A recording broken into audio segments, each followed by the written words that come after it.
তো এখন হচ্ছে আমি এখানে সামান্য পরিমাণ লবণ অ্যাড করে দিচ্ছি।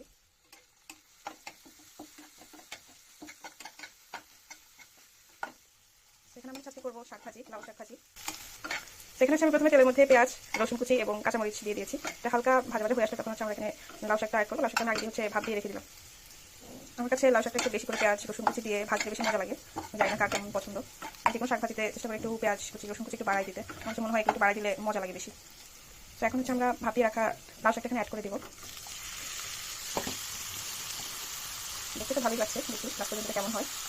তো আমরা হচ্ছে হালকা করে নেড়ে লাউ শাকের সাথে পেঁয়াজ রসুনের যে কিছুটা তখন ভেজেছিলাম মরিচ দিয়ে, সেটা আমরা একটু মিশাই দিব, যতটুকু মেশানো যায় আর কি। তারপর সেটাকে 5 থেকে 7 মিনিট ভাজতেই রেডি হয়ে যাবে, কারণ এটা অলরেডি ভাবতে আমি ভালো করে সেদ্ধ করে রাখছি। সেখানে অত বেশি সেদ্ধ করার যে বিষয়টা ওটা করতে হবে না, একটু ভাজা ভাজা হলেই হবে।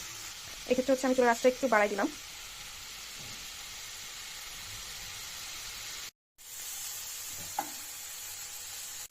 So this is the final look of my শাক ভাজি।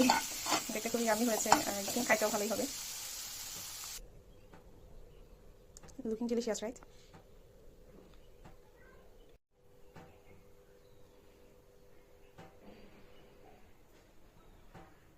এখন হচ্ছে আমি সেম কড়াইতেই আবার তেল দিয়ে দিলাম। এখন হচ্ছে আমি কুমড়া ভাজি করে নেব। তবে এখানে প্রথমে দিয়ে দিয়েছি হচ্ছে পেঁয়াজ কুচি, তারপর হচ্ছে আমি রসুন কুচি এবং কাঁচামরিচ অ্যাড করে দিলাম।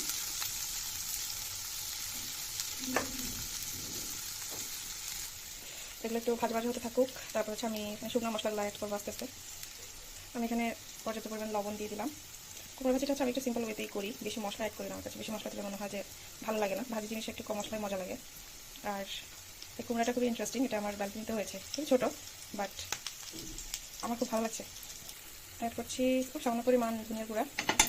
এর পর্যায়ে হচ্ছে আমি দিয়ে দিব হচ্ছে কুমড়া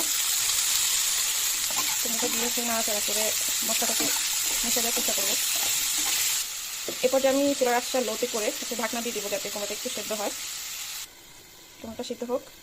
তো আমি জিরা বাটা অ্যাড করতে ভুলে গেছি, দিয়ে দিচ্ছি সামান্য পরিমাণ জিরা বাটা। তা আমার দিতে ছিল, সমস্যা নেই, মিশে যাবে কিছুক্ষণের মধ্যে।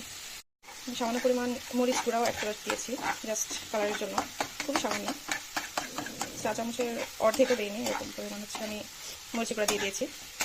হচ্ছে আমি একটু নেড়ে চেড়ে দিই। কুমড়োটা অনেকটাই সেদ্ধ হয়ে এসেছে, কুমড়োটা ওরকম পাকিনি, কাঁচা কুমড়াই বলা চলে।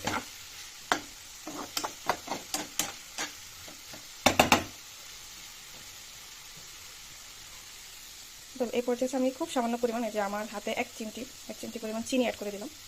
কুমড়োটা যেহেতু কাঁচা, তো একটু মিষ্টি হলে আমার কাছে ভালো লাগে, খুব সামান্য পরিমাণ।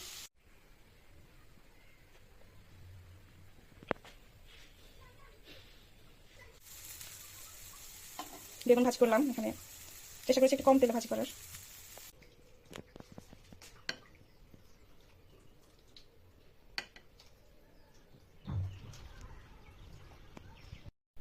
তো এই হচ্ছে আজকের সবগুলো খাবারের ফাইনাল লুক, এবং খেতে খুবই মজা হয়েছে। সবগুলো রান্না ভীষণ মজা ছিল। আল্লাহ হাফেজ।